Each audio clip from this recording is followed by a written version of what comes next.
એ comment બોક્સમાં જઈને comment વાંચો છો કે નથી વાંચતા? અમુક મીઠા મીઠા વ્યક્તિ એટલી બધી મીઠી સમજવા જેવી કોમેન્ટ કરતા હોય છે દોસ્તો કે આમ હૃદયને સ્પર્શી જાય. એટલી સરસ મજાની કોમેન્ટ કરી છે કે મને તમારી સાથે શેર કરવાની ઈચ્છા થાય છે. કાલનો મારો ટોપિક હતો, એક રીલ્સ બનાવી હતી, એની અંદર ટાઇટલ હતું કે એક સ્ત્રીની વેદના એક સ્ત્રી સમજી શકે, બીજું કોઈ નહીં. એ રીલ્સને આધીન કોમેન્ટ આવી છે, કોમેન્ટ કરી છે, તમારી સાથે શેર કરું છું. હા, એક વાત કરી દઉં, ઘણા ખરા મિત્રો મને કહેતા હોય છે, હેતલ કુમાર અમારી કોમેન્ટ તો વાંચો, અમારું નામ તો લ્યો, તો એ રીતે નથી લેતા, કંઈક સમજવા જેવી કોમેન્ટ હોય, અમારું નામ આમ અંદરથી એમ થઈ જાય કે એમનો આભાર વ્યક્ત કરવો પડે એવી જ કોમેન્ટ છે. એવી જ કોમેન્ટ કરી છે આપણા ફેસબુકના મિત્ર કાંતાબેન દેસાઈ. તો તમે સાંભળજો, ભાખરી બનાવવાનું કામકાજ ચાલુ રાખો પણ સાંભળજો. સરસ મજાની મીઠી મીઠી કોમેન્ટ કરી છે, સ્ત્રીને લગતી કોમેન્ટ કરી છે. સ્ત્રી તો જગદંબાનો અવતારથી,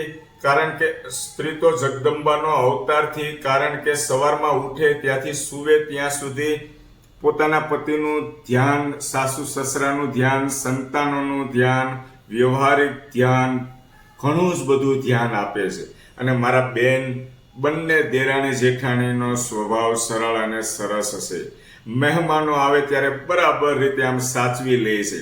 અમારે પણ રાદડિયાની દીકરી અમારા ઘરે છે, પરંતુ બહુ સારી છે. ત્યારે આપણને એમ થાય એના મા બાપથી આપણને દીકરી આપી છે, એના મા બાપે આપણને દીકરી આપી છે, પરંતુ દીકરીઓ કેવી ડાયું હોય છે. મારે તો દીકરી નથી, ભગવાને મને દીકરી નથી આપી, પરંતુ મને ભગવાને 2 દીકરીઓ એવી આપી છે.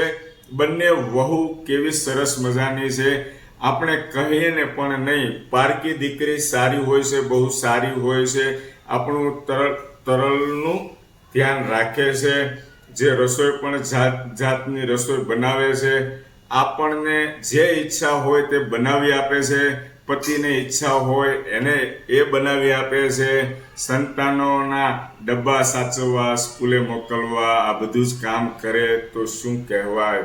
બધી જ જવાબદારી જો ભગવાન સુખી રાખે બધી સ્ત્રીઓને. જય દ્વારકાધીશ, જય સ્વામિનારાયણ. કાંતાબેન દેસાઈએ જે શબ્દાવલી લખી છે એ શબ્દો મેં વાંચ્યા છે દોસ્તો, મારા ઘરના કોઈ એડ નથી કર્યા. જેવું એણે લખ્યું છે એવું જ મેં તમને સંભળાવ્યું છે. કાંતાબેન દેસાઈ, હું હેતલ કુમાર સાવલિયા તમને દિલથી નમન અને વંદન કરું છું. તમારી વાણીમાં ખૂબ મીઠાશ છે, ખૂબ મજાના વ્યક્તિ છો. તમને જોયા નથી, સોશિયલ મીડિયાના માધ્યમથી તમને ઓળખું છું. તમે મારા ફ્રેન્ડમાં છો.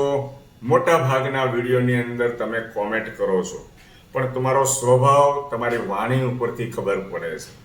તમે મારા માતાની ઉંમરના છો. તમારા ઘરે દીકરાની વહુ છે, એને તમે દીકરીની જેમ રાખો છો. તમારી આ વિચારધારા મને ખૂબ ગમી, ખૂબ આનંદ થયો.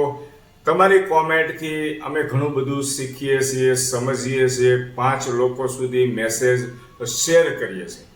તો અમને આ રીતના મોટિવેટ કરતા રહેજો, કોમેન્ટ કરતા રહેજો. કાંતાબેન દેસાઈ, તમારા સહપરિવારને હું નમન અને વંદન કરું છું.